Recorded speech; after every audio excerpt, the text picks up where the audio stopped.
Donc nous avons donc vu comment déployer l'application donc avec donc les microservices, en fait les microservices, c'est-à-dire un ensemble d'applications. Donc nous avons donc inventory service. Bon, ça on a déployé sur un conteneur Docker. Nous avons déployé donc le front-end, un front-end avec Teamleaf notamment. Bon, c'est un front-end qui communique avec le inventory service donc via HTTP, notamment avec JSON Web Token. Et puis donc nous avons créé également un front-end avec Angular, donc on a vu également comment le tester.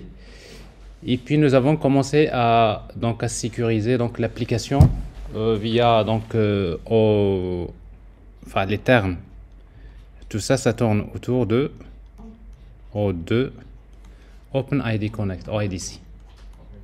Ça c'est important. Alors donc on a vu comment faire l'authentification via des providers comme Keycloak, comme Google, comme GitHub. Bon, globalement il y a bien sûr l'application, il y a des perfections, il y a des choses encore à améliorer.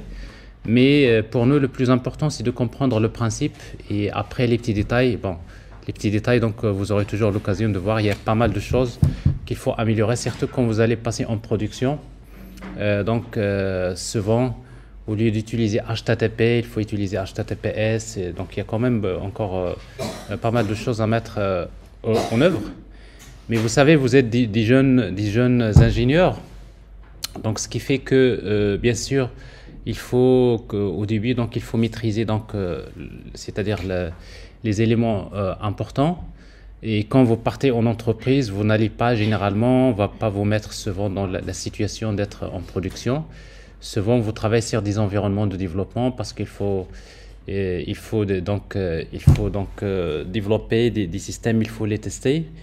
Mais parfois, très vite fait, au bout de 6 mois, 4 mois, 5 mois, 6 mois, à la fin de votre peut-être stage PFE, vous allez devoir affronter des situations réelles, c'est-à-dire que vous allez travailler sur des applications en production.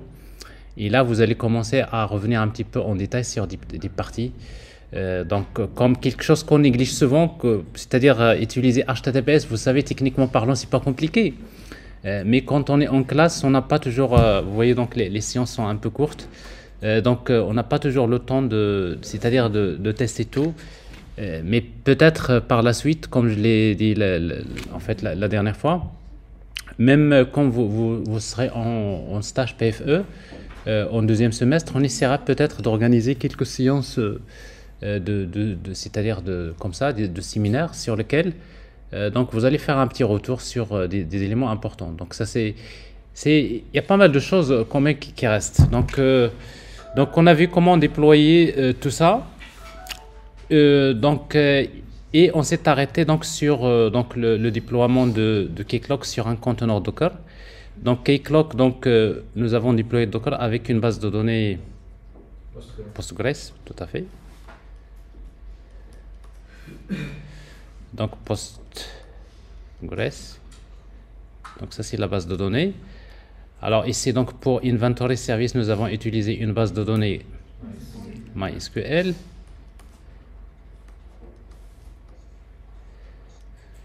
Et donc nous avons pour Postgres, nous avons pgadmin.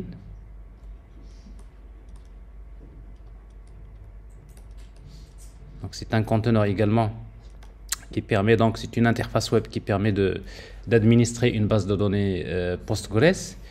Et vous avez pour MySQL, vous avez également un conteneur qui est phpMyAdmin. phpMyAdmin. Parce que c'est des applications web, c'est-à-dire ici pgadmin, il y a un serveur web, ici également il y a un serveur web, c'est des applications web. Alors tout ça, donc ce qui fait déjà, on commence à avoir pas mal de conteneurs et donc on essaiera d'ajouter dans l'architecture aussi un broker Kafka. Alors ça c'est une partie qu'on avait déjà traitée.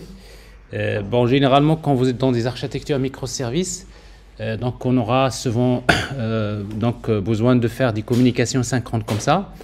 Mais parfois, donc les applications vont pouvoir publier des messages sur des topics Kafka.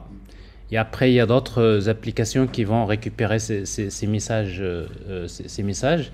Donc, c'est-à-dire faire de la communication asynchrone. Donc, rappelez-vous, on a déjà fait un exemple d'application sur cette partie-là. C'est-à-dire comment faire communiquer les microservices à travers le broker Kafka. Et il y a beaucoup d'applications là-dessus. Donc, c'est-à-dire, vous risquez souvent, enfin, vous risquez, c'est-à-dire dans la majorité des cas, vous aurez l'occasion souvent de voir dans les architectures d'entreprise, il y aura toujours la place. Il y aura toujours la place dans l'architecture pour mettre en place un broker Kafka. Alors, nous, on essaie d'introduire ça dans l'architecture. Donc, on va essayer de voir, de régler quelques problèmes. Il nous reste encore le front-end à déployer Angular. Bon, en tout cas, donc on n'a pas encore terminé. On va essayer de faire un peu l'essentiel. Si on ne termine pas, donc vous aurez un peu des ressources supplémentaires pour voir comment on travaille ça. Ben, c'est pour cela. Est-ce qu'il n'y a pas un autre schéma qui est plus clair? Plus clair, c'était ça. Donc, si vous n'avez pas suivi dès le départ, vous aurez du mal à comprendre. Vous avez suivi les dernières séances? Oui, j'ai suivi les dernières séances. Oui. Mais, Oui. entre les deux. Oui, c'est ça. Ouais, c'est ça, parce qu'en fait, le schéma sur lequel on est parti, c'est celui-là, c'est-à-dire le schéma de base. Mais bon, c'est le même schéma, sauf que maintenant, pour déployer, qu'est-ce qu'on a ajouté? On a ajouté ici MySQL. Nous avons ici Postgres. Ça fait? Bon, après, comme vous dites MySQL, il y a PHP n'est-ce pas? Donc PHP Et ici, il y a pgadmin. Bon, après tout ça, bon, l'invité, c'est l'invité, c'est Kafka. Kafka, bon, on n'a pas encore, dans le contexte, on va juste essayer de l'introduire. Donc le broker Kafka. Bon, c'est un broker qu'on va essayer d'introduire dans cette architecture. Oui, ben, vous savez, Kafka, c'est un cas d'usage. Ici, pour le moment, il n'y a pas une situation, mais ici, parce que vous avez un seul microservice, c'est Inventory Service. Donc, c'est-à-dire, on ne voit pas trop l'intérêt d'utiliser Kafka. Mais si vous ajoutez, par exemple, un autre microservice, Customer Service, n'est-ce pas? Par exemple, Customer Service. Et puis, parfois, vous avez Inventory Service, par exemple, Customer Service qui va publier des messages dans un topic Kafka, et après Inventory Service va recevoir ces messages. Et après, ils vont se synchroniser. Donc, c'est pour synchroniser les microservices. Idéalement, vous avez à peu près c'est quoi l'intérêt si vous voulez faire l'event sourcing par exemple. Donc, vous pouvez utiliser ça. Si vous voulez, même la journalisation, c'est-à-dire que dans la pratique, par exemple, vous avez beaucoup d'applications qui vont loguer, mais loguer dans des fichiers, c'est toujours très difficile à explorer. Mais parfois, il y a des applications toutes les applications vont loguer sur des topics Kafka. Et quand on va loguer sur des topics Kafka, ça veut dire que tous les systèmes de log peuvent être explorés. Et après, par la suite, si vous avez ça, vous avez d'autres applications qui vont faire du data analytics, etc., etc. Mais ça, c'est quand même une partie donc qui peut être intéressante. Bon, bref, on va revenir à l'essentiel parce qu'on n'a pas encore terminé. Donc, je rappelle que dans l'exemple d'application, donc nous avons déployé un conteneur pour MySQL, un conteneur pour PHPMyAdmin, un conteneur pour... C'est quoi ça? C'est pas le bon. C'est celui-là. Je reprends. Donc, on a un conteneur pour MariaDB qui est MySQL, un conteneur qui utilise le port 3306, PHPMyAdmin. Vous avez pour Inventory Service. Et vous avez Postgres. Voyez. Vous avez pgadmin. Vous avez Keycloak. Donc on s'est arrêté sur ça. Et puis voilà. C'est ça? Ah ben. Donc, on s'est arrêté sur ça. Donc, on va démarrer, on va redémarrer ce système-là.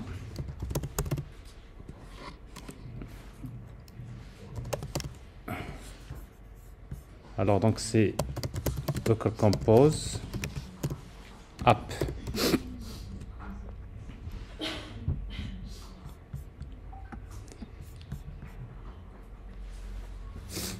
Alors, je vais faire CTRL-C, -D, et forcer le build des images. C'est quoi ça? Alors, Docker Compose app. J'ai démarré des choses, c'est ça?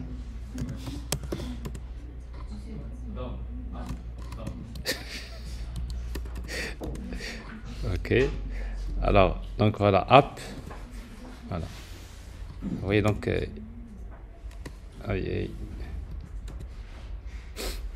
Parce que l'été entre un app, j'ai fait CTRL-C.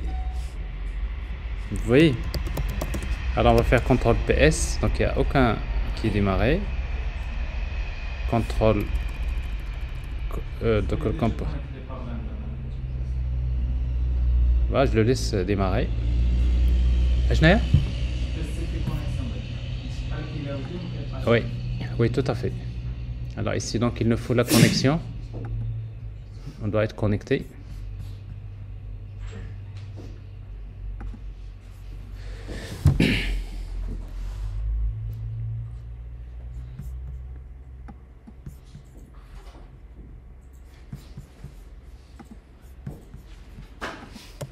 Docker pause down. Voilà.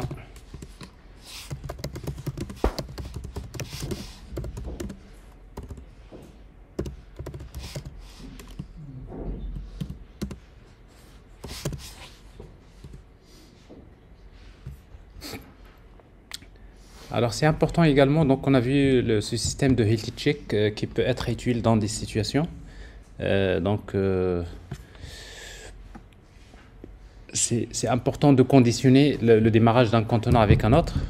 Ça c'est la première solution. La deuxième solution, comme je disais, c'est de faire restart comme ça. Always, c'est juste dire que quand un conteneur démarre, quand il échoue, ben, je demande à Docker le restart.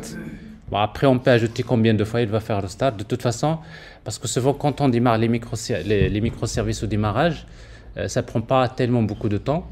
Donc, ce qui fait que s'il démarre et que s'il ne trouve pas à se connecter à une base de données, ben, il va s'arrêter, il va le redémarrer. Le temps que la base de données redémarre, c'est que parfois, ça règle le problème sans passer par le health check. Donc, ça règle le problème. Mais c'est toujours important de comprendre également c'est-à-dire ce concept de health check qui est important. Alors, donc, tout est démarré. Alors, si tout est démarré, donc nous avons les conteneurs. Voilà, donc tous les conteneurs qui sont démarrés. Et donc, pour tester ça, donc nous avons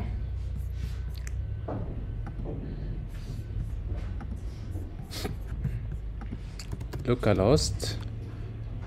Alors, déjà, on regarde, parce qu'en fait, c'était la dernière étape sur laquelle on s'est arrêté. Il y a en fait pgadmin. Ok, pgadmin, c'est 9999. Non, ça c'est phpMyAdmin. Tweet. Voilà. Donc vous voyez, donc ça c'est. Alors ici pour pgadmin, nous avons utilisé l'utilisateur. C'est pas Keycloak. c'est l'adresse mail. C'est une adresse mail ici. Oui, c'est med. Ah, voilà. C'est Gmail. Le mot de passe c'est Azer. Voilà. Donc c'est med@gmail.com. Oui. Gmail.com. Alors med gmail.com. Et après, le mot de passe, c'est Azer. Alors, ça, c'est s'authentifier, s'il veut bien, oui. Alors, donc là, c'est pgadmin. Et après, avec ça, on peut se connecter. C'est une interface qui vous permet de vous connecter à une base de données. Bon, ici, donc, en principe, parce qu'on l'a déjà fait hier, donc on va créer une connexion vers un serveur. Ben, on va l'appeler, par exemple, N7. Bon, ça, c'est en fait la connexion. Alors, ici, le hostname, c'est où se trouve Postgres, n'est-ce pas? Du moment qu'elle est déployée dans un conteneur, donc il faut utiliser le nom du conteneur. En fait, c'est le nom du service, si vous voulez. Alors ici, donc Postgres service. Alors c'est ça. Donc, ça, c'est le conteneur. Le port, c'est 5432 pour Postgres. La base de données, ici, on veut se connecter à la base de données qui est Clock. Et après, le username, c'est Keycloak.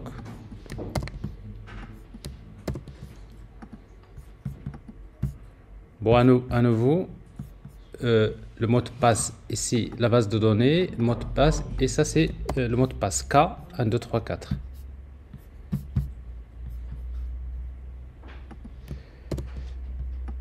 Alors, K, 1, 2, 3, 4. Voilà. Alors ici donc sur ce serveur là, donc vous avez les bases de données. Parmi les bases de données, vous avez Keycloak. Et si vous regardez donc le schéma, vous allez trouver les tables. Et particulièrement, donc vous voyez donc Keycloak au démarrage, il va générer cette base de données. Vous avez 92 tables. Alors si vous cherchez, vous allez trouver une table pour stocker les clients, une table pour les realms, pour tout ce que vous gérez dans l'interface. Donc voilà. Alors ici, donc le localhost, si j'accède à Keycloak,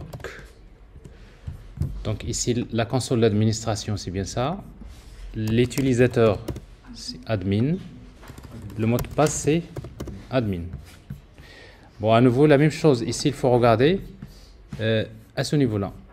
Donc ici, Keycloak. Vous voyez donc le admin. Mot de passe, c'est admin.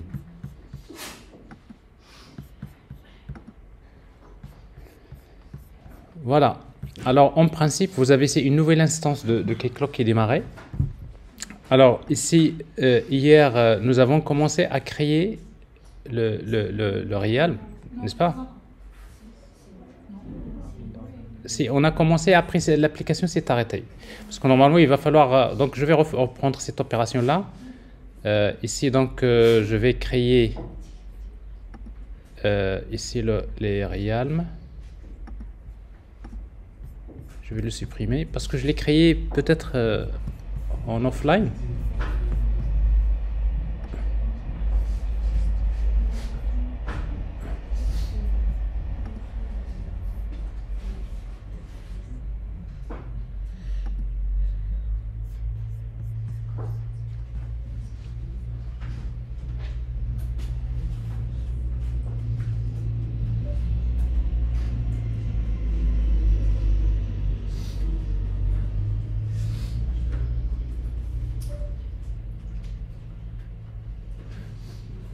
J'ai déjà touché ça parce que j'ai créé aussi des clients, je pense. On a commencé à créer les clients ici, etc. Je pense qu'on a commencé. Bon, ce que je vais faire, c'est que je vais changer carrément de base de données. Alors ici, donc, je vais créer une base de données qui est Keycloak N7. Username, password. Comme ça, je vais faire docker compose down.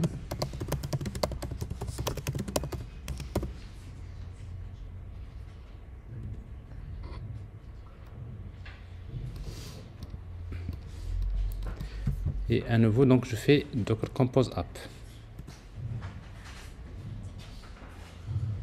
vous supprimez l'ancienneté, Oui. et le client va trouver. Oui, parce qu'en fait, c'est pas uniquement ça, je dois supprimer pas mal de.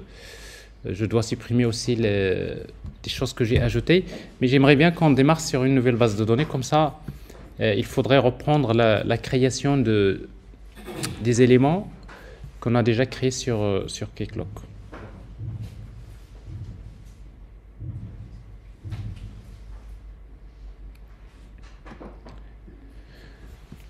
Alors, donc, ça, il faut juste qu'on s'assure que tout va bien. Alors, ici, quitter. Alors, je vais m'authentifier avec Azer. Donc, ici, med.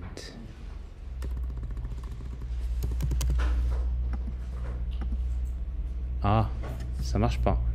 Ça devrait pas marcher parce que ici, j'ai changé la base de données. Ok? La base de données, comment je l'ai appelée? DB username.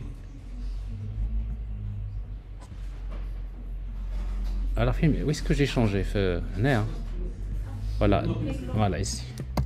Alors, c'est PG admin, il faut changer également la base? Non? Non, non. Non, on n'a pas besoin. Mais par contre, ici, Keycloak, on va c'est quoi le username? Voilà, la base de données, KCDB. On est bien d'accord. C'est-à-dire que Keycloak, quand il démarre, il va utiliser cette base de données qui est précisée à ce niveau-là. Au niveau de Postgres. Postgres, donc ici, database, c'est ça. Alors ici, donc, docker compose down up.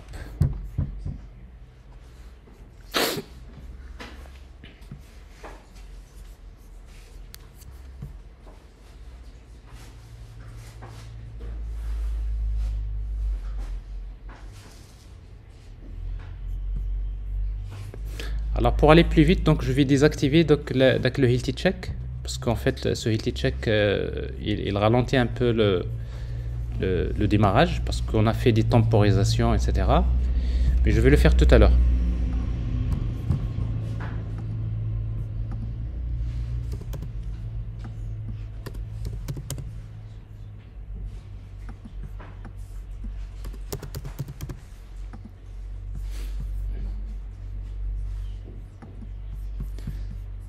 Voilà, donc je vais créer une connexion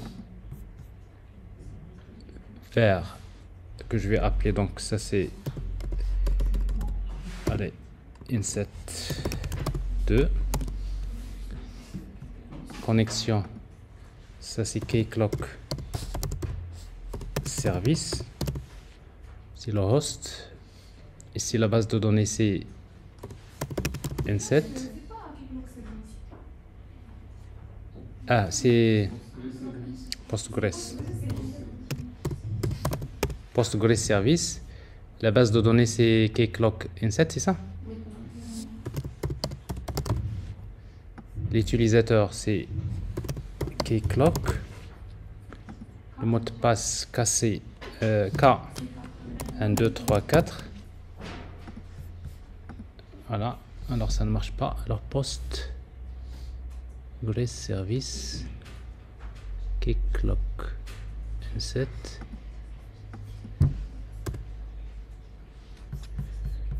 C'est l'URL que vous avez déjà fait. شنو Cassé. Cassé? Oui. L'URL, ça tient pas. Hein. Alors ici, donc, Keycloak, il va se connecter à la base de données. Oui. C'est une l'occasion, comme ça, vous savez un peu le... Vous voyez, donc on change la base de données parce que ici, donc, Keycloak, il va se connecter vers cette base de données. Oui, justement, c'est ce que je cherchais tout à l'heure. J'ai raté. Alors ici, KCDB, c'est ça. Ah non. KCDB, c'est Keycloak. C'est Postgres. Donc, vous démarrez Keycloak, vous lui dites, je veux utiliser une base de données de quel type?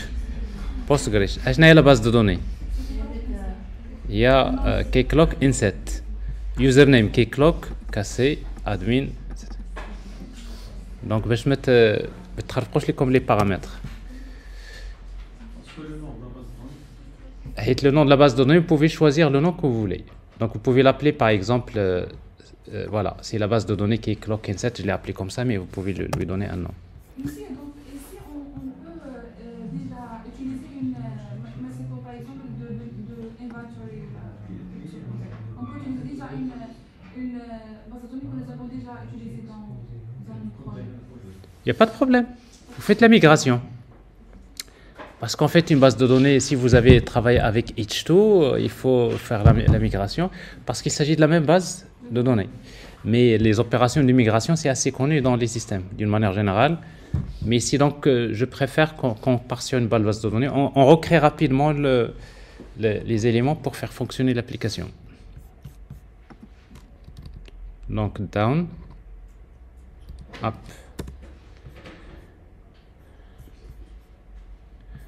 Donc, j'ai dit tout à l'heure qu'on va désactiver avec le daily check. Parce que, alors, ici, là, vous pouvez le garder. Ou alors, je ne vais pas l'utiliser. Alors, ici, php-admin, ici, finir la condition. On a Postgres inventory, voilà. C'est la condition que je vais supprimer. Hein? Donc je vais la supprimer et là je fais tout simplement depend on ça. Mais ici j'ai restart, donc il n'y a pas de problème. Je le supprime juste pour ne pas... Vous voyez, donc ici ça prend quand même 31 secondes, ce healthy check. Donc ce qui fait que si vous faites des healthy check, il faut vraiment les utiliser quand c'est nécessaire. Ok. Donc ici, donc j'ai mis quelque part une autre condition. Condition, non, pas encore. Ah, il est là.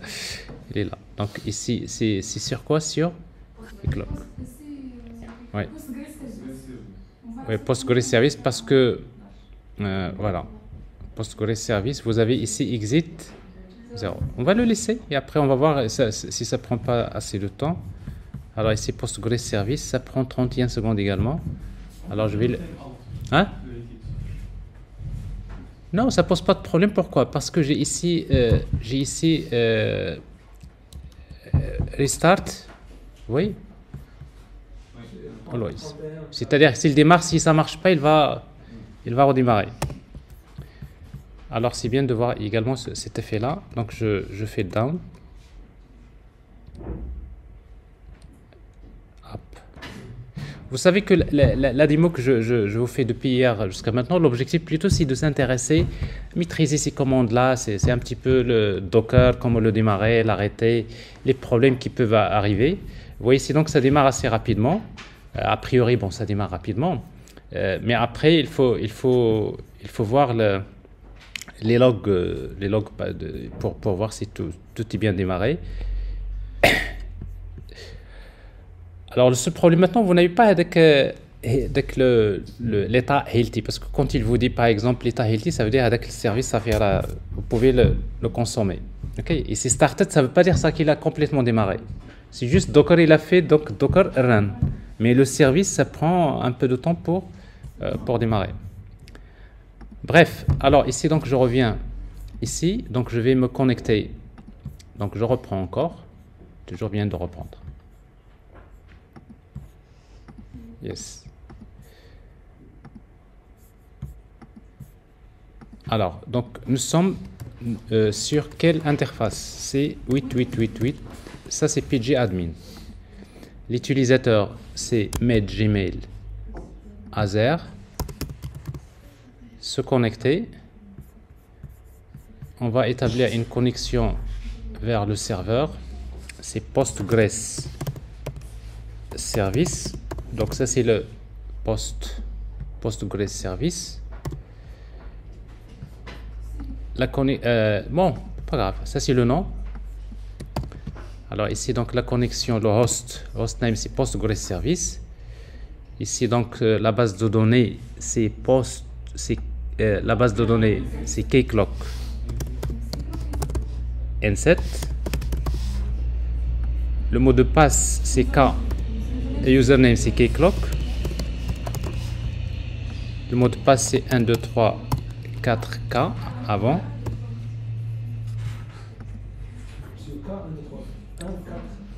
K, 1, 2, 3, 4. Malgré ça, ça marche pas. Alors, Postgres, Keycloak N7, Fatal Database. Ah, does not exist.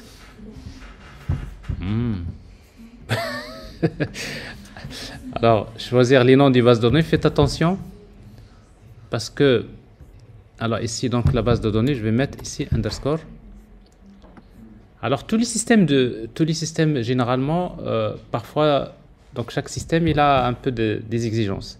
Surtout la base de données, quand vous êtes dans les bases de données, pour éviter les problèmes, il vaudrait mieux être sur avec le Dash. Il y a beaucoup de SGBD qui n'acceptent pas. Vous allez voir, ça peut être problème. Alors ici donc ça c'est Keycloak N7 DB.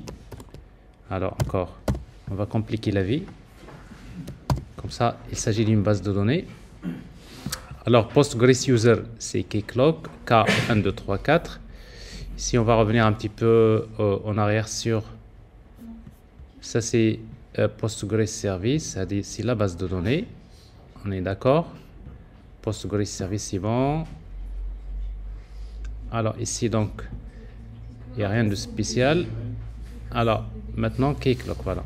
Alors ici donc ça c'est Postgres c'est bien ça. Alors ici donc ça c'est la base de données. Keycloak, ça c'est le nom de l'utilisateur. C'est ce qu'on a précisé ici. Keycloak K1, 2, 3, 4. Keycloak K1, 2, 3, 4. Admin. Ça fait? Eh bien c'est parfait.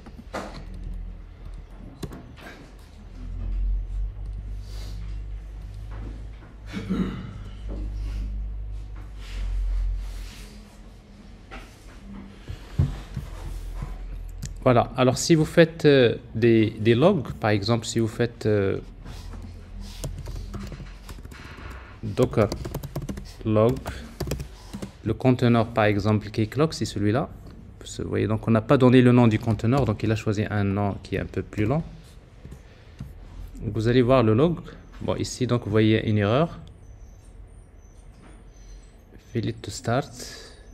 Il n'arrive pas à démarrer. Il n'arrive pas à se connecter. La base de données Keycloak N7DB does not exist. Voilà qu'il. On peut créer la base de données. Si on peut la créer. Eh, ça n'a pas de. On démarre notre conteneur, on lui a dit de nous créer déjà une base de données. Donc Mars, il doit la créer. Donc c'est pas ça le problème. Alors, peut-être le démarrage, c'est comme ça. Alors on va encore afficher Docker. On va afficher le log une deuxième fois.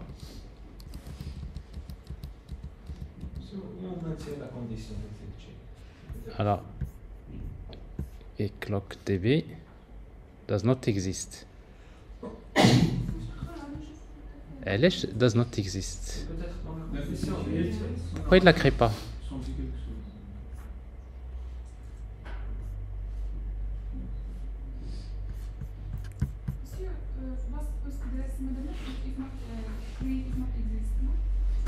Là, ici non. C'est l'ordre de création du contenu. Là, هذه كاينه dépend. Attendez, je suis allé. Vous savez, parce que le plus important c'est de comprendre ça. Alors vous avez Docker PS. Alors ici, est-ce que Postgres a démarré? Alors ici MariaDB, Postgres il a démarré.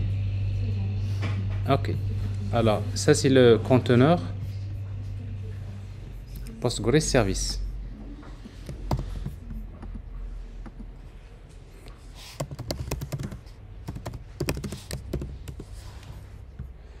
Donc ici database does not exist. هذا كيقول لك database does not exist. Shut down.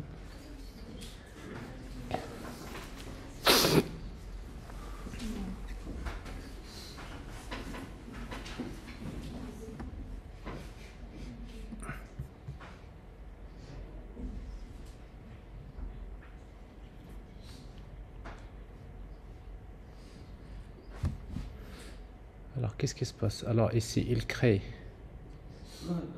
Je crois. Ouais. Non.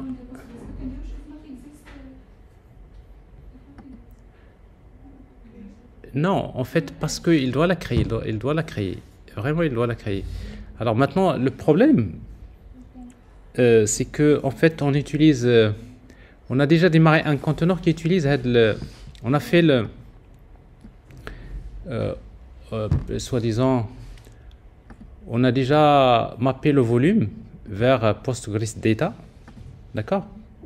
Donc ça c'est le volume, et dans l'ancien volume il y a déjà l'ancienne base de données, Postgres SQL Data.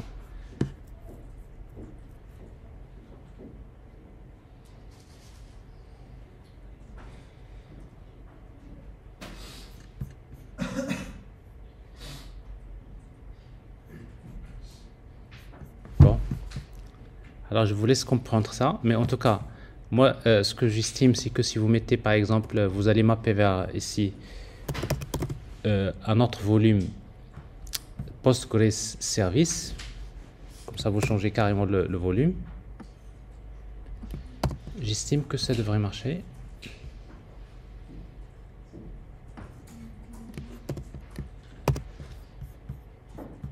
Si ça marche pas, on va revenir à notre base de données, on avance parce que parfois quand ça veut pas, ça veut pas. Alors ici, Docker Compose Down, Docker Compose Up,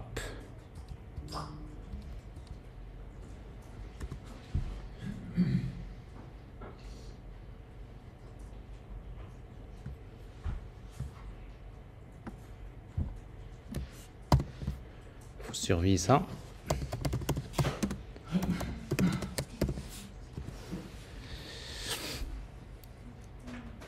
Vous voyez, cette fois-ci, ça a l'air de marcher, n'est-ce pas? Select, version, tac, tac, tac, tac, tac, tac, tac, tac.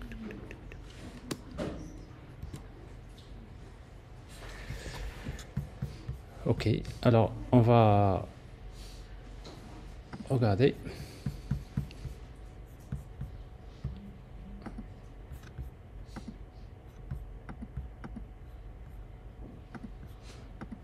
Alors, on va se connecter à Zer. Ok. On va se connecter au serveur. Normalement, le serveur ici. Si vous faites ici, bon, on va reprendre, pas grave. 7.3. Connexion vers Postgres Service. Alors la base de données de maintenance, donc c'est key clock underscore n7db. L'utilisateur c'est key clock. Le mot de passe c'est k1234. Save. Voilà. Donc vous voyez, donc il faut être patient. Il faut, quand il y a quelque chose qui veut pas marcher, il faut. C'est exactement ce qui s'est passé parce qu'en fait, vous voyez, donc les volumes, c'est important. Parce que ça veut dire que dans le host, j'ai déjà utilisé un conteneur qui utilise avec le volume, n'est-ce pas? Donc, ce qui fait que dans l'ancien volume, il y a déjà, en fait, il y a déjà la base de données qui a été déjà générée par l'ancien conteneur. Et ce que j'ai fait ici, donc j'ai changé le volume, comme ça je suis sûr carrément de démarrer sur un nouveau dossier, un nouveau volume dans lequel il va stocker les données.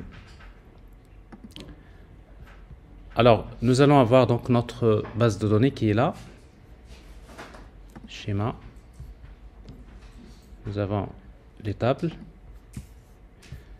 Et on va essayer donc de se connecter à Keycloak 8080 admin. Ici donc vous voyez donc on va créer un nouveau Realm. Alors maintenant le Realm que nous avons, on l'avait appelé, c'est SDA Realm. On va le créer. Ensuite, on va créer 2 clients. Vous suivez? Même alors, donc c'est SDA-customer. Quoi? C'est client. Ok. Donc ça c'est le, voilà, on crée. Bah, on avait prévu donc d'utiliser client authentication, c'est-à-dire avec un client secret. Next. Et après les URL de redirection ici, on va autoriser donc les redirections vers, alors ici donc c'est 80-90. Non, c'est 80-90. Alors ça c'est pour le front-end TeamLeaf utilise le port 80-90. Alors 80-90/étoile. Et c'est tout pour le moment. Ça c'est pour le premier client. Ça c'est le client de TeamLeaf. On va créer un deuxième client pour Angular. Alors pour le client Angular, on l'avait appelé glseed-bdcc-client customer client. Alors, il n'y a pas mieux que de s'assurer au niveau de notre front-end Angular ici. Alors, nous avons dans le front-end, vous avez le module. Ici, le customer client, c'est celui-là.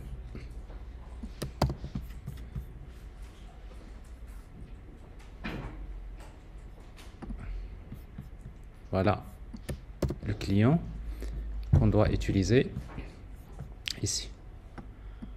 Alors ici, il n'y a pas de client authentication parce qu'on n'a pas utilisé un client secret. Ça. Alors pour les URL, c'est bon, si vous avez /étoile, ça marche également, c'est-à-dire quel que soit. Donc normalement ici dans notre cas, c'est http localhost 4200/étoile. Donc notre front-end Angular se trouve à ce niveau-là.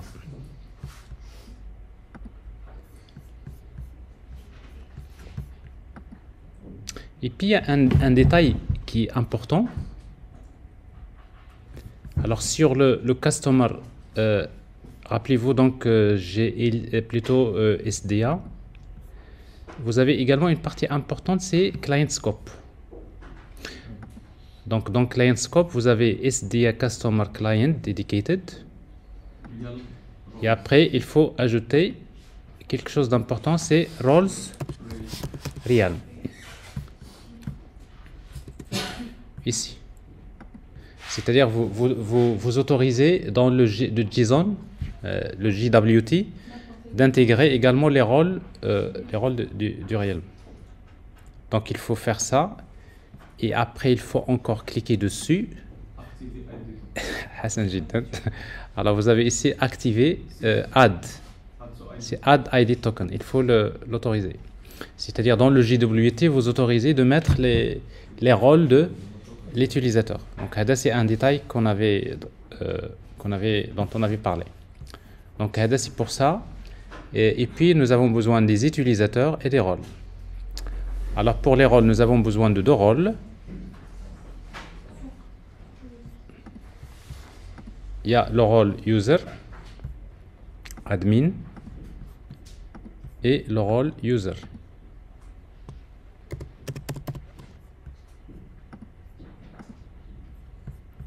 Et nous avons besoin des utilisateurs. User 1, on va créer des utilisateurs. User 1, avec l'adresse mail user 1, first name user 1, last name Mohamed. Bon. C'est avant, c'est mieux d'activer les rôles par défaut. Aïe. Donc on après on va regarder. Alors ici, donc pour le mot de passe, donc ici 1, 2, 3, 4. Le mot de passe c'est 1, 2, 3, 4. Ici on va désactiver, donc c'est un mot de passe qui n'est pas temporaire, permanent. Ça c'est pour les tests, c'est toujours important. Je vais créer un deuxième utilisateur. User 2. Alors ici user 2. Alors d'abord, قوليش نبغيتي تقول؟ Donc les rôles par défaut.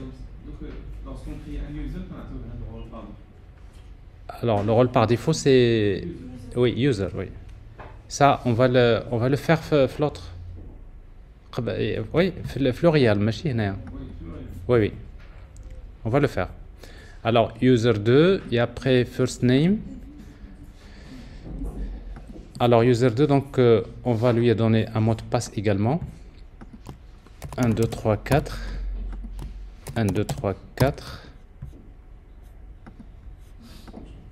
Créer. Et puis on va affecter les rôles.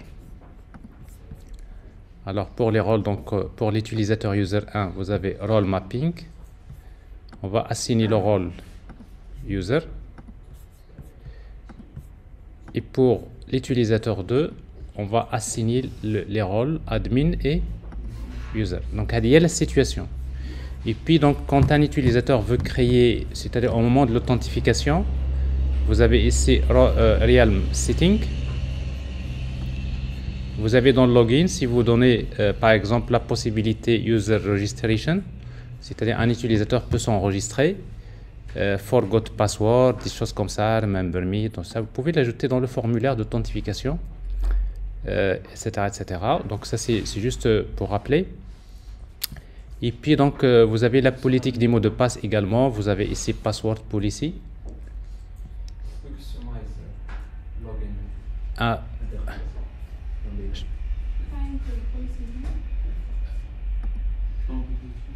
Alors les mots de passe. Alors login, ça c'est bon. C'est dans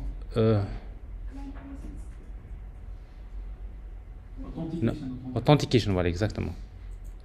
Alors dans authentication, déjà on va, où est-ce qu'on va affecter le rôle par défaut? C'est dans authentication, non?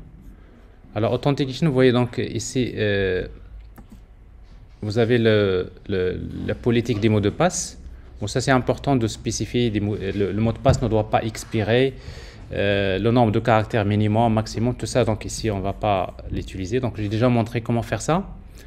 OTP, donc j'ai déjà également parlé de ça, double authentification. Donc tout ça, il y a des choses à réviser à ce niveau-là. Alors après, où est-ce qu'on va activer? Quel est le rôle par défaut? Alors dans Realm Setting, User Registration, exactement. Assign role, et le rôle c'est quoi? C'est user. C'est-à-dire quand un utilisateur s'enregistre, par défaut, il aura le rôle user. Donc ça c'est important. Donc ça c'est en 5 minutes généralement, ça c'est des opérations que vous pouvez faire. Alors avant de passer à la suite, je vous conseille de tester l'authentification. Alors pour tester l'authentification, donc vous faites un client REST comme Postman. Alors c'est ce que je vais faire ici, donc Tools. Donc HTTP client. Alors pour tester l'authentification, vous faites un post HTTP 8080. Alors ici, donc si vous voulez voir les endpoints, ça se passe dans Realm Setting. Vous avez ici le well-known file exigé par OpenID Connect. Ici, donc, vous avez token endpoint. Oui, ici, donc, tout ça, c'est des liens très utiles. C'est très important de consulter ce fichier-là. Pourquoi? Parce que parfois, de version en version, ça change.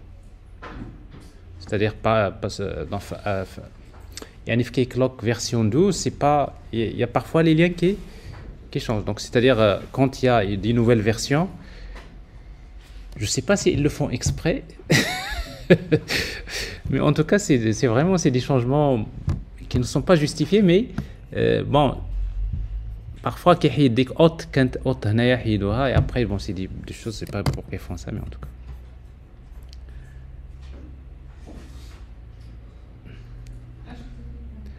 Donc, ici, c'est l'authentication token. C'est une révision, j'ai comme l'examen, n'est-ce pas? Vous allez le faire. Alors, ici, donc, vous allez faire quoi? Donc, on va faire un post. Donc, on va envoyer, d'abord, il y a content type. C'est application all encoded. Et après, donc, ici, grant type égale password and username égale user1 and password.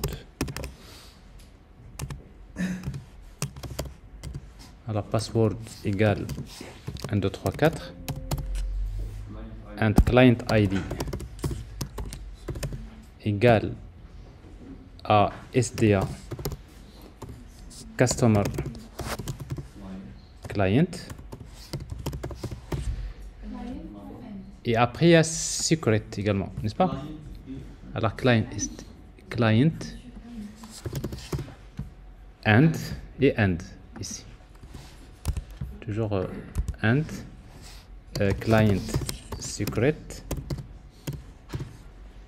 Alors client secret égale.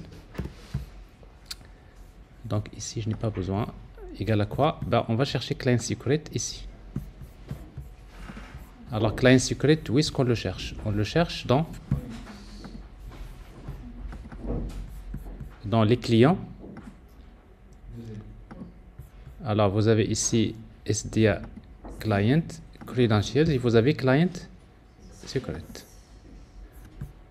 Alors une fois que je l'ai, je peux l'utiliser ici. Je fais l'authentification et je vais regarder.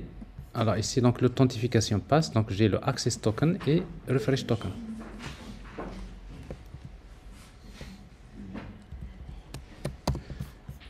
Alors vous jetez un coup d'œil toujours sur le token. Alors ici donc jwt.io.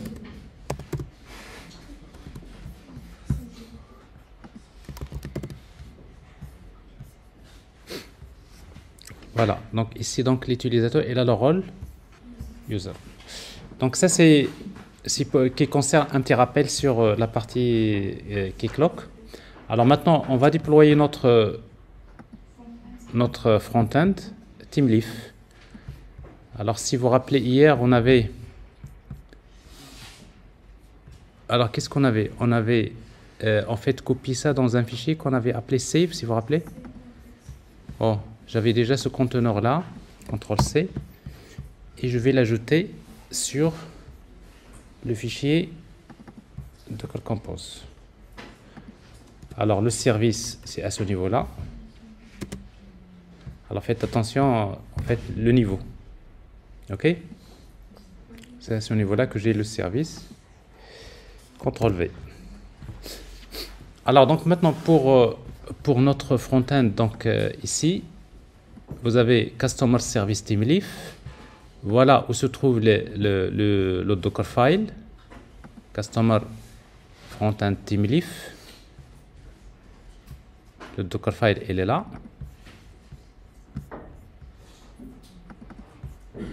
Le nom du conteneur, pas de problème. Les ports, c'est 80-90. On va exposer.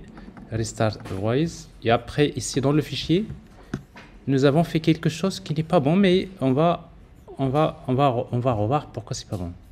Alors d'abord, le direct URI, qu'est-ce que nous avons fait? Nous avons ici, nous avons créé une variable d'environnement. Est-ce qu'on l'avait créé hier ou là je l'ai créé tout seul? Alors, keyclock redirect URI, donc ici, sinon, ça va être ça. Et vous avez ici issuer URI, vous avez soit cette variable d'environnement, soit cette valeur par défaut. Donc, ce qui fait que ici, donc, nous allons transmettre les valeurs à ces variables d'environnement. Donc, la première, l'URI. Alors, client secret, il faut le changer, effectivement. Tout à fait. Alors, ici, donc, nous avons donc l'IURI de redirection. C'est ça. 80, 80. Alors, pour l'IURI de redirection, c'est quoi? C'est vers 80, 90. N'est-ce pas? Ça, c'est et après, l'IURI, l'issuer, c'est 80, 80, c'est keyclock.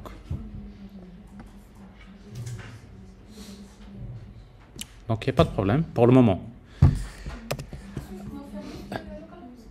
Hein? Non, c'est pas localhost. Ici, c'est pas localhost, c'est le nom. C'est le nom du conteneur. Alors ici, donc, qu'est-ce qu'on va mettre ici? C'est keyclock. Le conteneur s'appelle keyclock. Mais ici, on va pas mettre keyclock. Parce que la redirection, c'est vers l'application elle-même. Ben, l'application elle-même, on est censé que l'application se trouve dans localhost 80, 90. Donc ici, il n'y a pas de problème. À la rigueur, on n'a pas besoin de cette variable d'environnement, mais il faut la mettre. Pourquoi? Parce que en production, c'est-à-dire les front-end, ils auront souvent un nom de domaine, c'est-à-dire l'adresse réelle. Donc c'est celle qu'on met ici. Si vous avez par exemple déployé le front-end sur un domaine frontend.com, ici vous allez voir frontend.com.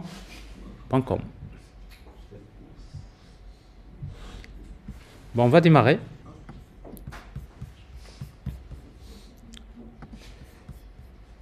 Alors pour cela, on va faire docker compose down, docker compose up. Est-ce qu'il y a une dépendance?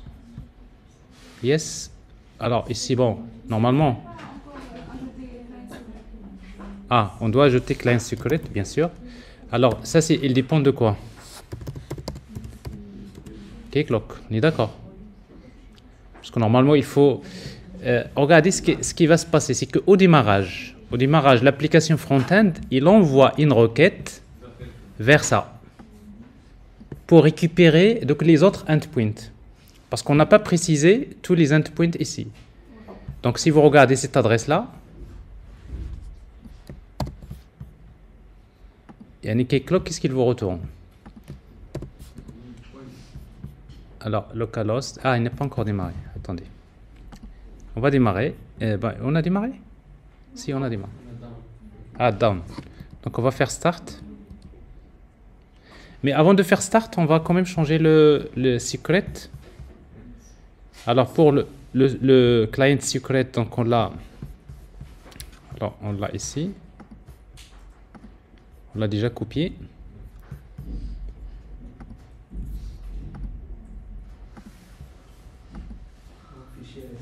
On a arrêté. Donc on l'a dans le client ici. Voilà. Client secret qu'on a déjà copié tout à l'heure. Il faut le mettre dans le fichier application properties ici. C'est ce qu'on ne va pas ajouter le volume pour le volume. Non, mais il n'y a pas de... Parce que notre application front-end, il n'écrit pas des données dans des fichiers. Il écrit dans sa base de données, et la base de données, c'est H2.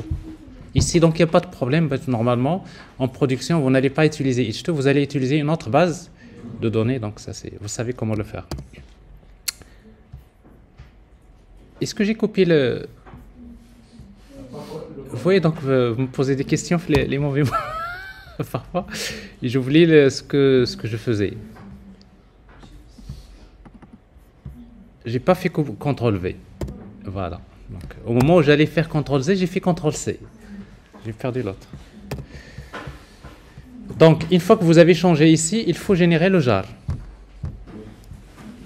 واش متبعين معايا داك الورك فلو دابا باسكو سا سي هادشي دابا كنعاودو مره جوج 3 4 5 6 alors vous même c'est comme ça que vous allez commencer à être bien préparé, surtout quand vous serez dans des situations d'entretien technique qui parlent. Ça c'est une partie qui est extrêmement importante. Généralement les entreprises souvent ils respectent beaucoup les ingénieurs qui sont déjà très forts qui font du développement, mais surtout qui sont forts dans tout ce qui est la partie DevOps. C'est très important. Pourquoi? Parce que si vous déployez vos applications avec Docker aisément et vous travaillez avec GitHub de manière très, très, très à l'aise, etc. Et ça joue énormément. Donc il ne faut pas le négliger. Il faut vraiment que vous soyez très bon là-dessus. Surtout éviter d'aller en entreprise pour bloquer sur des choses. Je ne sais pas comment générer le jar. Maven package. Je crée des applications, je ne sais pas ce que c'est Maven et je ne sais pas ce que c'est GitHub. Est-ce que vous voyez le problème? C'est que c'est des choses que dans votre cursus, parfois, vous sautez des choses. Mais maintenant, quand vous serez dans la situation professionnelle, donc les choses que vous avez sautées, il faut maintenant, n'hésitez pas de revenir un petit peu en arrière pour combler donc les petits détails, parce que c'est ça ce qui fait la différence dans les entretiens. Alors que je dis bien les entretiens, mais aussi ceux qui ont déjà, c'est-à-dire qui sont déjà admis dans des stages PFE, c'est que dans le stage PFE, c'est également l'occasion de l'entreprise pour vous tester. Et souvent, pour vous tester, il vous donne, il ne faut pas toujours s'attendre qu'on vous donne un sujet clair, etc. Au départ, ils vont vous donner quelques petites tâches, n'est-ce pas? Donc parfois on vous donne des petites tâches très simples, c'est pas uniquement pour... c'est parfois parce que on a besoin de vous tester sur pas mal de choses. Donc ça veut dire, il faut, quand on vous donne des petites tâches, éviter de poser beaucoup de questions. C'est des petites tâches, ça y est, vous dites, ok, débrouillez-vous à gauche, à droite, c'est fait. Parce que quand c'est des tâches, après, à chaque fois je reviens vers mon chef, ben, j'ai pas compris comment utiliser ça, comment ça. Ben, c'est pas bien. Ok? Donc c'est des choses, vous savez maintenant, vous avez des ressources, vous avez des vidéos, vous avez pas mal de choses. Donc maintenant, à chaque fois que vous n'hésitez pas de revenir sur la bonne ressource et d'être autonome et essayer donc de résoudre les problèmes aisément. Donc, qu'est-ce qu'on va faire? Donc, vous voyez, donc, on a changé ici. Donc, ça veut dire qu'il faut générer le jar. Et donc, rappelez-vous, donc, pour générer le jar, il faut utiliser Maven Clean Package. Alors, Clean Package, donc ici, donc on va vers Maven.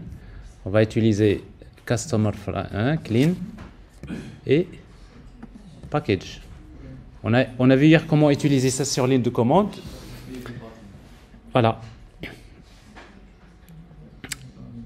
Ça, c'est intéressant. Alors, regardez bien. Donc, parce qu'au moment de démarrage, regardez. Parce que ça, c'est un test. Il fait clean package, mais il fait package, qu'est-ce qu'il fait? Il fait compile, mvn compile, test, package. Et dans test, regardez, il y a un test, il vous dit connection fused. C'est normal. Parce qu'en fait, le keyclock n'est pas encore démarré. Alors, ce qui fait que ici, donc je dois ignorer ce test. Pour générer le jar, j'ai besoin d'ignorer ce test. Alors pour cela, donc je vais utiliser donc je vais faire ça sur ligne de commande.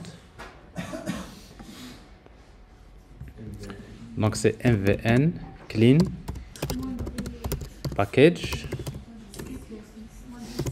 Alors package et après des skip tests. Voilà. Je refais la même chose ici, la même opération. Alors ici donc ça passe. Donc une fois que ça passe, donc je vais lancer mon Docker Compose. Alors c'est pas forcément que chaque fois il va se recréer. Oui. Il va recréer les components. des images. Mais à chaque fois. Il a un cache. Il a un cache, donc il Pour va... voir est-ce qu'il y a déjà des modifications. Oui, des versions et tout ça, oui, bien sûr. Il n'est pas bête, il n'est pas aussi bête que... Il va voir s'il y a des modifications. C'est un peu... Bon. Alors, compose app, ici, build. On va lui demander de construire l'image. Mais généralement, build, c'est-à-dire si l'image est déjà créée, qu'il n'y a pas de mise à jour, donc généralement, il ne la crée pas. C'est ce que tu veux dire, c'est ça? Bon, à vérifier. Parce qu'à mon avis, build, alors ici, -d.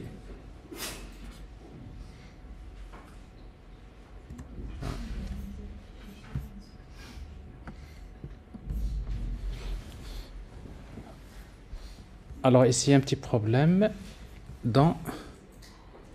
Non, il est en train de construire l'image Docker.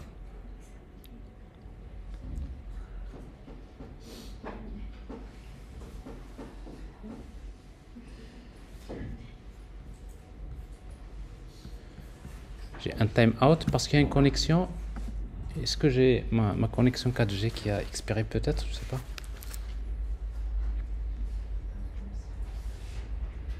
Si. Votre forfait a expiré. Non? Non, non. Non, il vous reste 3 gigas. Il vous reste 3 gigas, machin.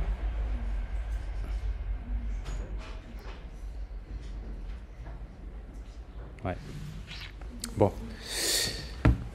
Alors, il y a des choses, ça a l'air de bouger, mais il faut regarder, il faut surveiller ça. Donc vous allez, je vais faire quelque chose, regardez. Vous allez faire docker logs, ça.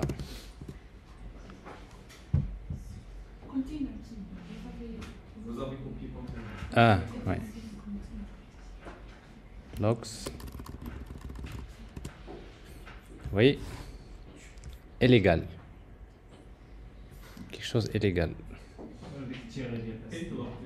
Hein? Alors ici donc, qu'est-ce qu'il vous dit? Donc il y a une exception au démarrage.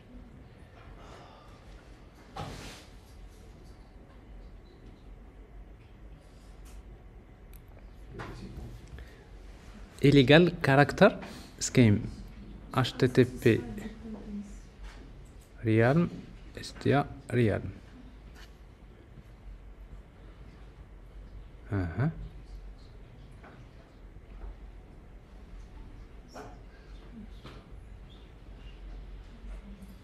Caused by, il peut pas instancier, donc ça c'est normal parce qu'il n'avait pas contacté. Illegal character scheme HTTP. Donc هاد علاش هنا كيدير كيكلوك خصو. Vous voyez donc هنا الإشكالية.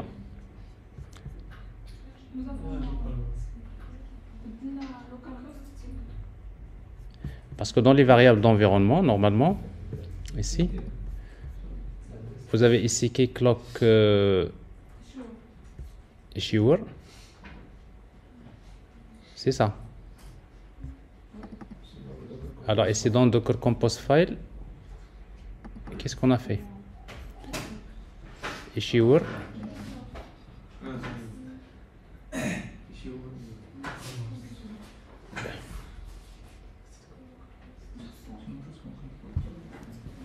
Donc ça c'est bon. Non, parce que juste il n'a pas encore démarré, c'est tout. Alors on va faire encore log, non? On va essayer de t'arrêter. Regardez ce que je vais faire. Je vais faire docker ps.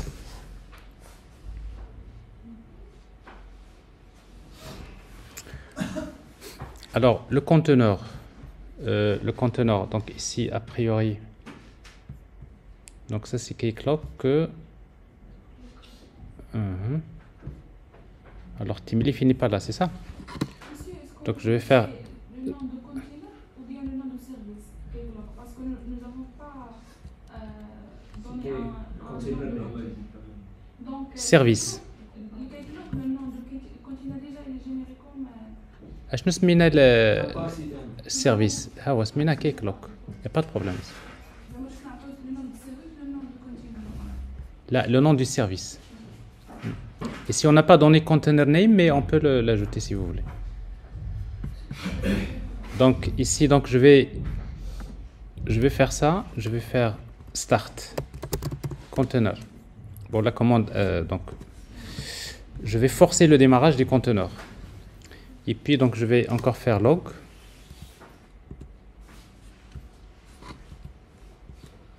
Donc j'ai le même problème.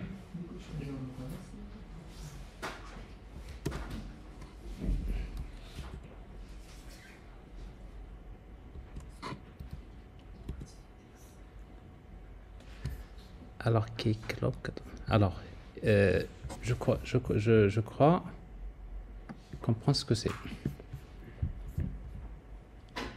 Donc l'URL c'est normal parce qu'elle veut tenter normalement. Si on lui transmet ça HTTP, est-ce que Keycloak est démarré? On va regarder. Localhost 8080.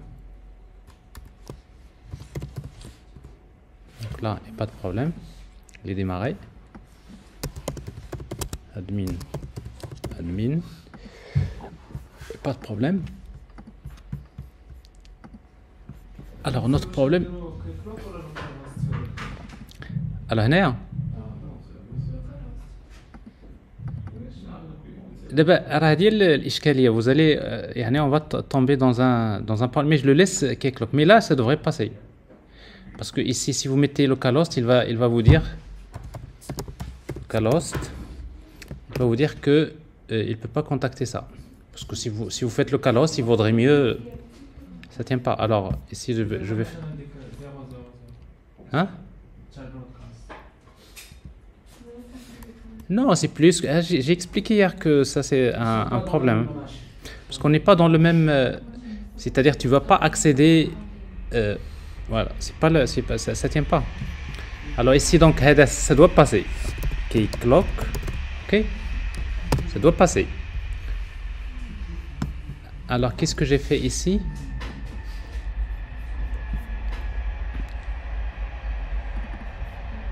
Alors ça c'est Keycloak et ça c'est localhost. Ok. Alors ici on dépend. Ah, elle dépend de inventory service. Oui. Problème.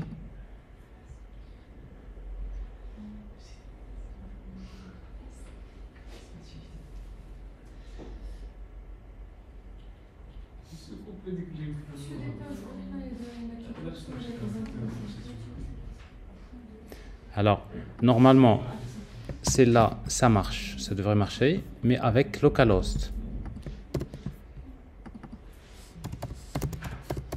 C'est-à-dire ce KTT, regardez ce KTT real, public key, au token service, etc. Donc, le plus important, en fait, le microservice, quand il démarre, il a besoin de récupérer le public key. Donc, vous voyez ici, donc public key, il est là. Il est récupéré. Ok. Alors maintenant, si ça ne tient pas,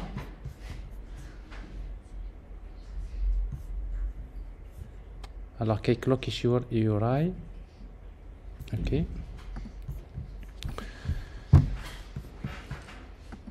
Alors qu'est-ce qu'on a mis ici? Alors l'URI c'est 80-80, Realm, etc.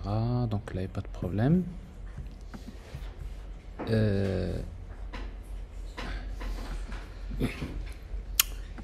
Alors regardez bien. Vous allez chercher jusqu'à la fin, vous n'allez pas trouver.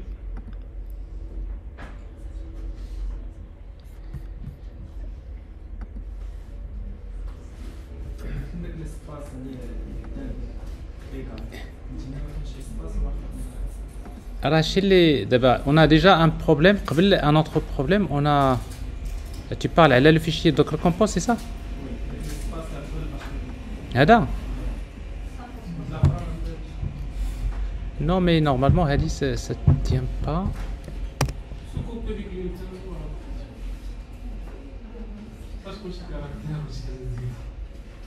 اقراو معايا تبارك الله, vous êtes nombreux, regardez. Vous scannez. Alors, ici donc Docker Compose build, down d'abord. Je fais down.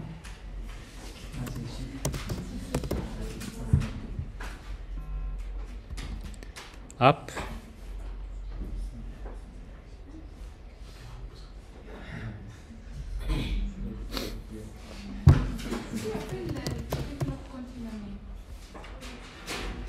واخا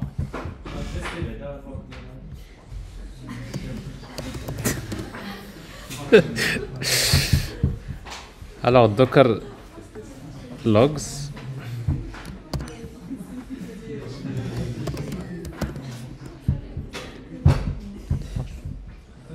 pas de problème,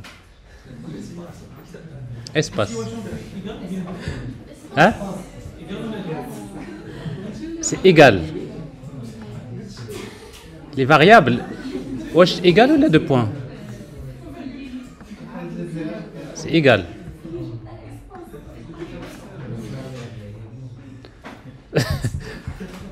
Non, parce que c'était clair, le problème caractère n'est pas... Mais ça, maintenant, on arrive à un autre problème. D'abord, pas de problème. Mais regardez bien. Regardez ce qui s'est... Mais c'est pas... Au départ, il a démarré, il a dit que vous avez connection refused. Pourquoi? Parce que Keycloak n'a pas encore démarré. Donc, il a échoué. Et après, regardez, il redémarre une deuxième fois, always. Donc, il démarre, mais après, il l'a trouvé... Donc, ça, c'est très important à l'opération ID. Oui. Même si vous n'avez pas fait un ID check, ça règle le problème. Alors maintenant, si ça démarre, maintenant on va tomber dans un autre problème, vous allez voir. Ici, quand on veut accéder à l'application, localhost 8090, alors nous avons bien notre interface, on veut accéder au produit, il nous demande l'authentification, Keycloak. Oh là là, regardez.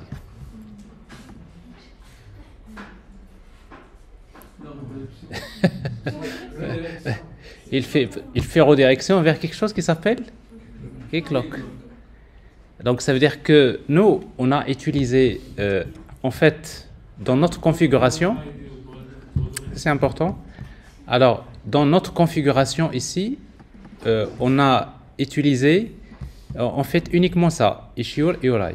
Et Issure URI, si vous voulez, mais il y a d'autres propriétés qu'on n'a pas configurées. Alors, donc les propriétés, ils ont une valeur par défaut. Alors, dans notre cas, ici, il redirige vers par défaut vers le host, Keycloak Issure URI. Alors, ce qui fait pour régler le problème, nous allons définir dans notre projet TeamLeaf, il faut ajouter les propriétés.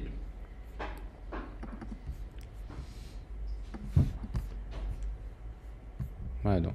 Alors, vous avez Keycloak, donc ça c'est déjà fait, Authorization URI, Token URI, etc. Donc, ça c'est à faire.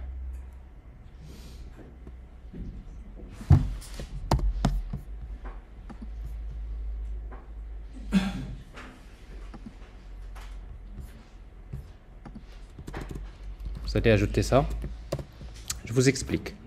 Alors ça c'est déjà fait. Donc vous allez spécifier ça. Donc d'abord c'est Keycloak Authorization. L'IORI d'autorisation c'est quoi? C'est localhost. Donc vous voyez, donc quand il va rediriger vers le serveur d'autorisation, mardi il dit que c'est le conteneur, mais c'est un chemin qui est absolu. Alors ici donc la même chose. Donc je peux définir bon, ici localhost, ça va pas rester tout le temps localhost, n'est-ce pas? Mais normalement, ça doit être également une variable. كاين الفرق في لين 21 مي غير البروبليم ديال الطول هذه هذاك الشيء. هذه سي لا ريديريكسيون. راه باقي on n'a pas هذه ماشي لا regarde. C'est l'URL que nous avons ici, c'est intéressant de l'avoir regardé. Regardez. C'est important de voir l'URL. Regardez, déjà le problème c'est ici, n'est-ce pas? Mais regardez redirect URI. Ici, vous n'aviez pas de problème. Localhost 80-90. Donc là, il n'y a pas de problème. Ça, c'est réglé parce qu'on a spécifié donc en fait l'URI de redirection. Mais le problème maintenant, c'est que quand il veut aller vers le service d'authentification, il a besoin de savoir où est-ce qu'il se trouve. D'accord? Alors maintenant, où est-ce qu'il se trouve? Bon. Ben, il se trouve ici. Donc ici, keyclock authorization URI. Donc ça, c'est une variable. Alors vous pouvez utiliser donc une autre variable.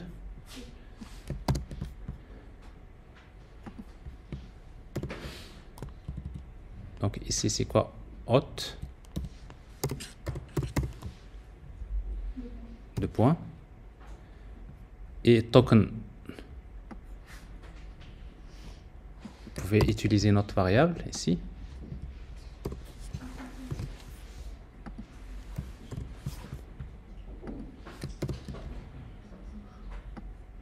Auth token.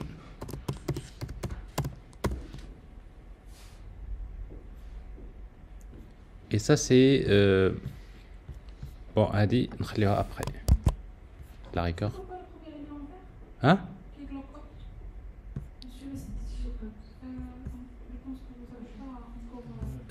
J'ai pas fermé ça. Ouais. Ok. Alors je vais prendre les deux lignes que j'ai ici.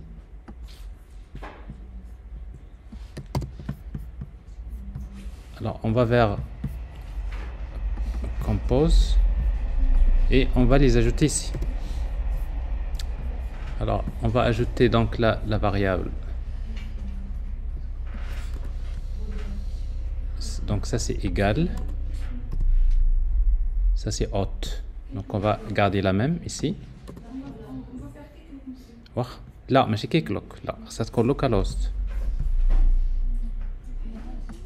Oui.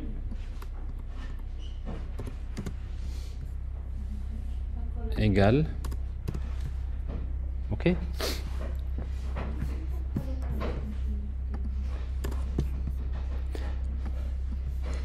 Alors pourquoi localhost? Parce que en fait maintenant le seul problème que nous avons maintenant ici c'est keyclock, c'est que au démarrage, c'est un front-end.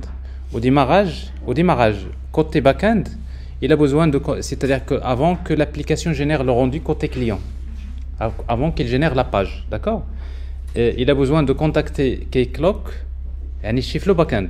Il a besoin de contacter keyclock pour récupérer public key. Donc il a besoin de connaître le nom du conteneur. Mais une fois qu'il a public key, la page s'affiche, n'est-ce pas? Maintenant la page HTML s'affiche. Donc je suis dans le navigateur. Et quand je suis dans le navigateur, quand je veux accéder à une ressource dont n'est pas le droit, il va me rediriger. C'est une redirection. Le browser va me rediriger vers l'adresse réelle où se trouve keyclock. Et l'adresse réelle où se trouve keyclock, je dois la connaître ici. C'est-à-dire qu'à un moment donné, vous allez avoir account.inset.ema. Il faut mettre ici account.inset.ema. C'est-à-dire c'est l'adresse réelle où se trouve keyclock. Parce que c'est une redirection. On ne peut pas rediriger vers... D'ailleurs, c'est pour cela qu'ici, ça n'a pas marché. Alesh a dit ça n'a pas abouti. Parce qu'ici, il nous a redirigé vers le host keyclock qu'il connaît pas. Le navigateur ne connaît pas ce que c'est keyclock. Keyclock, ça concerne uniquement les services back-end quand ils veulent communiquer entre eux. Mais après, pour tout ce qui est front-end, c'est des adresses réelles. Bon, ça, c'est bon, des choses, je pense, à travers cette activité-là, vous allez comprendre ça. Donc, ça, c'est fait. CTRL S.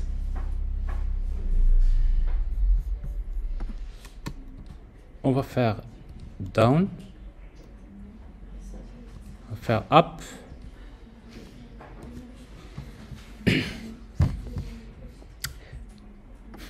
Alors, vous me suivez pas parce que j'ai changé ici. Oui.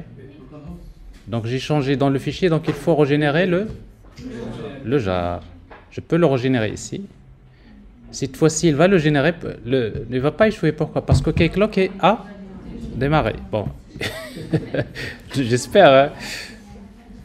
Connection refused. Je reprends. On a fait down, on n'a pas fait up.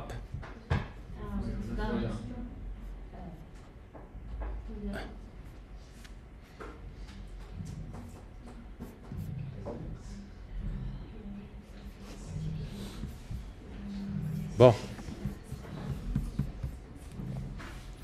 Donc maintenant, vous avez compris les problèmes qui se répètent. Parce que l'objectif de cette application, c'est juste les problèmes. C'est de connaître les problèmes. Les problèmes réels, c'est un peu parfois dur. Surtout quand vous passez beaucoup de temps à faire fonctionner quelque chose qui ne marche pas. C'est avec l'expérience, souvent vous irez très bien. Alors, qu'est-ce qu'on va faire? On va faire c'est MVN. Je vous rappelle que je suis ici. On va faire MVN clean package quoi skip tests.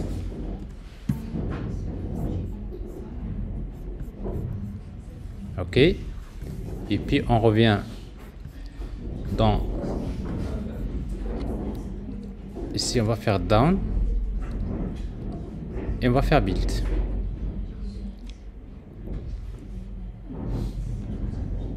Ça démarre.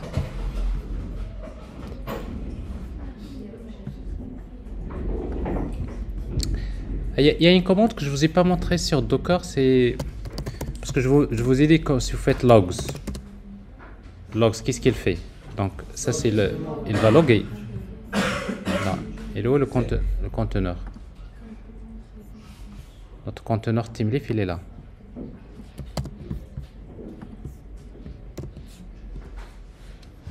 Donc, vous voyez ici, donc, on est dans la même situation. Ici, refused, il redémarre. Bon, il n'y a pas de problème. Mais qu'il y a la commande docker attach.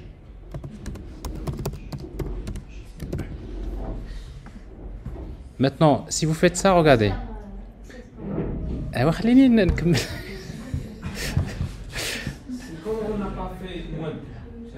Alors qu'est-ce qu'il fait attach? C'est que vous attachez la console, le terminal, je vais l'attacher à un conteneur.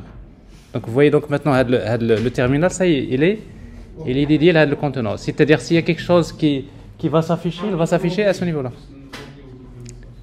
Donc vous avez un terminal que vous attachez à un conteneur. Ça c'est très utile. Ici maintenant si vous faites CTRL-C, attention, si je fais CTRL-C, je vais arrêter le conteneur parce que je suis en train de lui attacher un terminal. Alors ici d'ailleurs à un moment donné vous allez voir s'il y a des logs ici, on va les voir.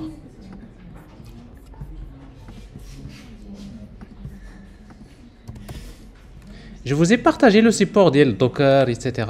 Docker. Quand j'avais non. Et il faut le voir parce qu'il y a beaucoup de commandes qui sont très importantes. Alors ici donc on va s'authentifier, Keycloak. Alors vous voyez ici maintenant je suis sur localhost. Alors user 2 1 2 3 4. Alors je suis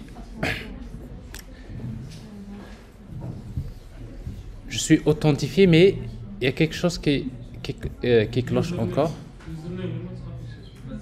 Mat affichage, donc là il est authentifié, il est venu, mais avec quelque chose qui cloche.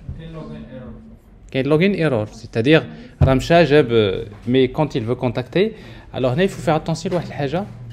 Alors Keycloak, d'abord, ça c'est important, c'est que quand vous démarrez Keycloak, par exemple avec Docker ici, alors par défaut il démarre avec la protection SSL. Ce qui fait parfois, donc il faudrait désactiver la protection SSL. Il y a une chose importante sur le Realm. Alors si je suis dans admin,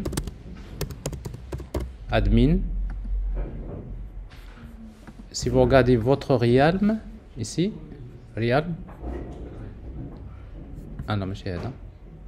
Oui, Realm Setting. Regardez, qu'il y a un require SSL. Alors ici, donc, vous la mettez à non. Ça, c'est... Parce que par défaut, généralement, en production, c'est que la communication se fait via HTTPS. D'accord? Et quand vous faites dans la configuration HTTPS, il faut générer une paire de clés privées, publiques. C'est la configuration. Donc, ça, c'est également un point sur lequel on va essayer de... On va en parler. Alors ça, c'est l'authentification Google. Alors ça, pour l'authentification Google, maintenant, il y a des choses à régler parce qu'on n'a pas géré des exceptions et tout ça. Vous voyez ici, donc, la console qu'on a attachée tout à l'heure. Ça vous affiche vos exceptions. C'est-à-dire, même si vous êtes en production, vous faites attach console et vous regardez ce qui se passe. Donc, quand il y a des messages à voir, etc. Alors, par exemple, pour ce message-là, bon, c'est un problème que vous pouvez régler. Après, on va essayer de prendre la pause et... Alors sur TeamLeaf, nous avons un petit truc à régler.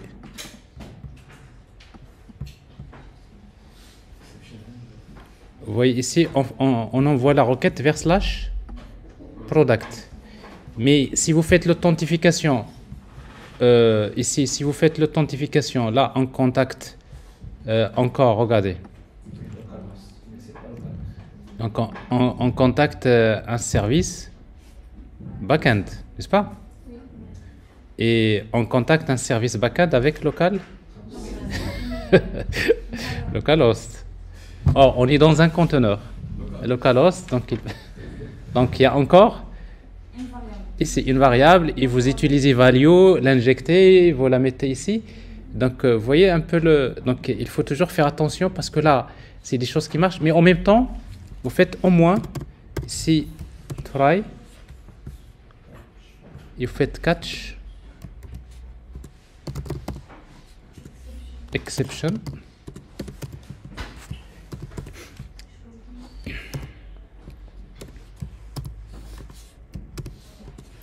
Et s'il y a exception, je vais revenir vers la page not authorized par exemple. Je fais une redirection pour ne pas avoir à dire le redirect vers / not authorized. Yeah.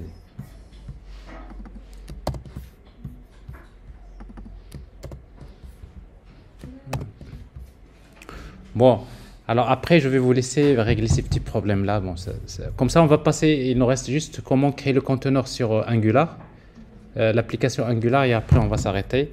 C'est des petits problèmes qui restent à résoudre, mais je vous laisse vous-même l'occasion de les régler. Alors, ici. Quoi?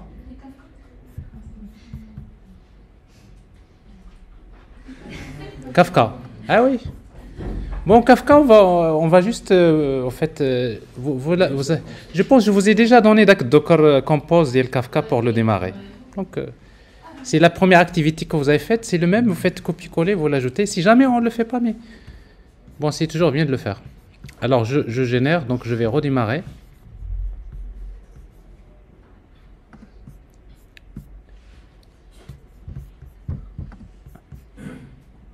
Bon, ce qui est bien, c'est que chaque console, vous l'attachez à un conteneur et vous surveillez un peu vos conteneurs. Alors ici, Docker Compose Down. Monsieur, dans une architecture microservice, les microservices qui ont démarré par ordre. Par exemple, on a le microservice config, discovery. Oui. L'ordre de démarrage, c'est quoi? L'ordre de démarrage, le config wall premier. D'accord? Alors pour, s'il vous plaît, pour l'architecture microservice, parce que là, j'ai pas travaillé avec vous avec le mais si vous regardez, exactement, il y a un exemple tout récent que j'ai travaillé avec l'autre classe. C'est très important de le voir. Je pense qu'il devait être là.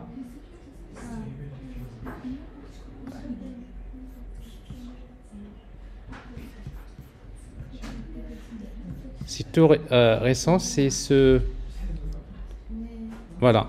Vous avez ici, voilà, comment dockeriser donc une architecture microservice. Vous allez trouver donc config, discovery, vous allez trouver d'autres smités, vous trouverez un front-end également, mais il n'y a pas la sécurité. Il y a tout, sauf la sécurité. Et là maintenant, vous avez la sécurité. Donc après, vous combinez. OK? Ça vous fait vraiment une bonne préparation, mais à mon avis, vraiment, ça vous prépare à l'entreprise, plus que le contrôle. L'examen, vous ne pouvez pas faire tout en 4 heures. Il y a des choses que vous allez faire, mais surtout pour vous préparer à l'entreprise. Donc ça, c'est important Je vais vous laisser ça sur Classroom. D'accord? Donc, on a démarré. Alors 80, 90. Là, si on s'authentifie via Google, voit donc ici. Vous voyez, au lieu d'avoir DIC500, on est sur Not Authorized. Alors, on est authorized parce que là, on n'a rien autorisé honnêtement pour... alors, logout. Mais par contre, pour Keycloak, ça ne devrait pas marcher. Il vous reste encore des choses à régler. Vous voyez, donc je suis authentifié, mais là, vous allez regarder un peu pourquoi ça n'affiche pas, mais bref. Donc, on peut dire que globalement, on va prendre la pause. Donc, vous avez en quelque sorte une idée comment déployer avec Docker l'application. Alors, pour le moment, on travaille en local.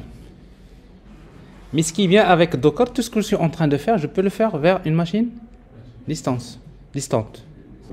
Donc, après la pause, on va juste regarder donc la partie comment créer le container pour le front-end Angular.